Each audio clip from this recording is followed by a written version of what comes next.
Welcome back, dear viewers. Rick, did you do anything then? Because that Uh, that shouldn't have happened. that should not have happened, and well, I'm cautious about saying what I think because I'm worried it might immediately happen again, if you know what I mean. Hmm. I do know exactly what you mean.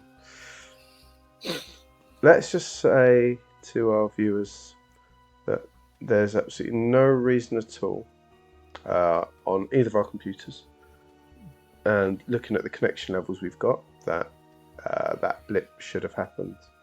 So, as you snuffle for your truth truffles of what just happened, just understand that Rick and I talk about serious cases that maybe some don't want heard about, especially when it comes to government mind control, Rick. Yes, I mean, it is clearly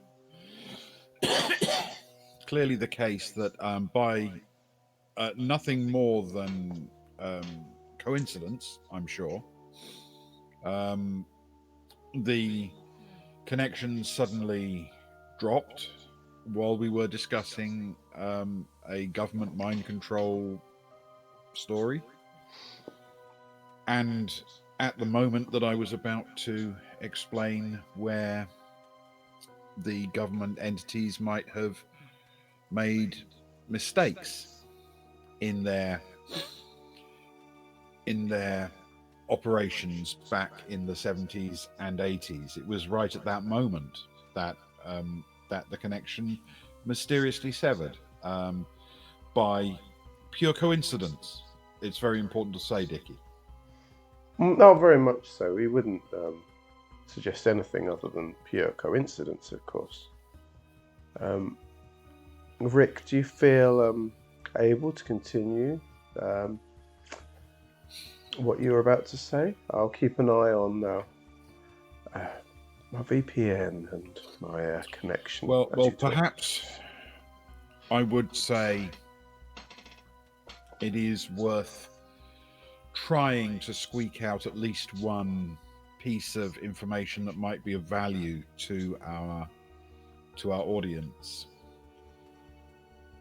One of the problems that it seems the government might have had with maintaining their iron grip over mind control was in maintaining the comfort level of their agents, some of whom may have had ethical worries or concerns, which led to numbers of them becoming quite drunk while performing the act of playing snooker.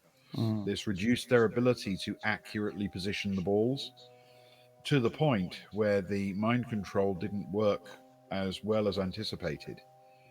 Um, I know that over time the government slowly withdrew those that drank heavily playing the game and replaced Mm. them with an increasing cadre of more devoted mineral water types. Mm. But even so, that early set of errors and mistakes clearly allowed us to understand that um, what was happening and why. And it is more than a little worrying that such snooker as is now put on television seems to be being played by people who are stone cold sober and able to still smile and look comfortable while they do these horrendous experiments on their audience. The of course the you were talking about the case without mentioning a name as much, and I will bring, of course, uh, the two most famous names that we looked into in this case, and the first, of course, being Alex Higgins, Yeah. who the more we looked into the late night snooker being mind control, the more we found out how against it he was. We found you found a letter which we're pretty certain is in his handwriting, refusing to take part in it, that he would sabotage such events. He started wearing brightly coloured waistcoats with the frilly lining, because it would mess with the camera, of course, and mess up their mind control visuals, which is very clever, to be fair. But sadly led to him ultimately being replaced by Steve Davis. And a more calculating, callous, some might even say monstrous individual you will never find in the annals of the Secret Intelligence Service. He is someone that I think we've all learned to fear, and he is relentless, remorseless. He makes no mistakes. He's like a real world Terminator, and it is, as I say, a risk that we're taking even talking about this, but it isn't the first risk we've taken to get out this essential safety information for the public. It upsets me somewhat that when you and I do go to a public house together, and we do talk publicly, which is rare, and we do share with those that we think may be open to such discussions, the danger of Steve Davis. People are far too casual around it. No one truly seems to understand how dangerous the man was, especially in the 80s. He was methodical. He was, I mean, you have to admire, don't you, the callous brilliance with which he did his job. Even when the job itself is monstrous and potentially criminal on a scale that is almost unimaginable, you do have to admire the skill, the dedication, the brilliance of a person who is able to compartmentalize their life and unleash mind control on millions of people with such calm, relaxed dedication. It is worrying, but also quite impressive. Of course, Steve Davis, they found, wasn't working for everyone, especially for those north of the border who were made of sterner stuff. And so Stephen Hendry, unleashing him for so many years, was a masterstroke for mind control. It is. There are a few moments where the sort of changing of the guard was taking place, and the two were playing on the same table. And truthfully, I don't think this country's population has ever been so imperiled by the machinations of the secret forms of its government than when those two walked up to a table covered with green baize side by side. It is deeply disturbing that ever happened in this country, and it's something we need to look back on and shudder at the thought of these almost robotic, amoral individuals destroying lives and tearing up the very fabric of what we thought was decent and progressive society. It is a worry of the very highest order.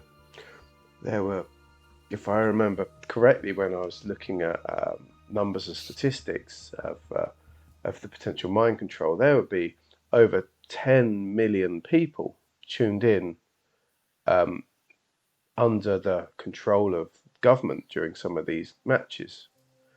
These carefully scripted, well written, well presented, carefully positioned camera work that controlled an entire population. And it might explain somewhat how Rick Astley got to number one, which of course is a side note. We know about Rick Astley's connection to government mind control, which it's not it's not a surprise. It's not, this is not new information, and I know I go over it a lot, Yeah. but sometimes you have to look for the bigger picture in things, Rick. I'm sure you would agree. It is. There are a number of very disturbing government experiments from that era. Um, and yes, clearly, Rick Astley is one of those which is chilling in its calculation, but also in the very horror of the experience itself.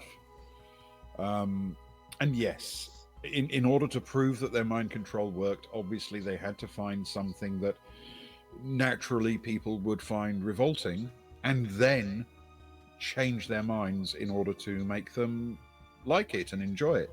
Hmm. And it was a very obvious move.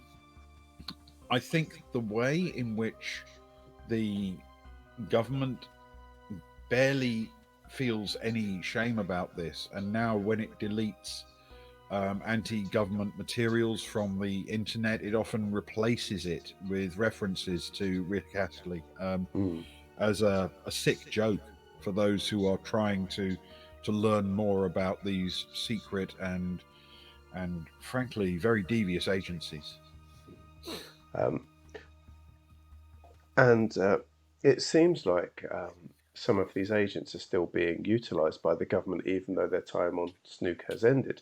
I Mm. don't know if you're aware, Rick, that Steve Davis has reinvented himself as a DJ. He performs all around the country, numerous places in Kent, where he will take a room of the next generation and put them under his mind control to dance records. I mean, thankfully, I have received a great deal of training in avoiding the dangers of programming by music. Um, this is because, as you know, I appreciate music as I feel it was always intended to be appreciated, by Mm. reading its notes on the page. Um, but truthfully, these mind control experiments, they are continuing, they are terrifying. And if Steve Davis is out there standing in front of groups of impressionable youth, then perhaps one day we will come together and find a way to stop him. Perhaps it's our last hope as a people. It's, but he's powerful. He's a powerful man, Rick. He's a powerful man with powerful friends. And a genius after all. He's probably already planning moves that would eliminate our ability to move against him. It would be very much his way. It's the way he has played his entire career, I would say. Mm. So, Rick Bishop, our time, I feel, is at an end.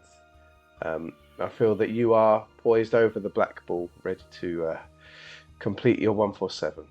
And so, in the case of the late night snooker from the 1970s onwards, being used as mind control by the government with very specific agents, most noticeably uh, Steve Davis, perhaps the most evil man in uh, in recent history in the UK. Certainly, I'm not even sure you can call someone who is utterly methodical and amoral technically evil. Um, Much darker it's than that.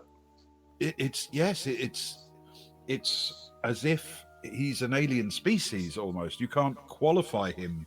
It's like calling a shark evil because it hunts you in the surf. You know. Hmm. Very, very well put. Um, so, in the case of this, Rick, do you believe that the government is used late night snooker and Steve Davis for mind control, or do you remain sceptical? I don't think we would be here if we didn't believe in government mind control, secret agencies, and the attempt by those in power to oppress and take advantage of everyone who falls within their demesne.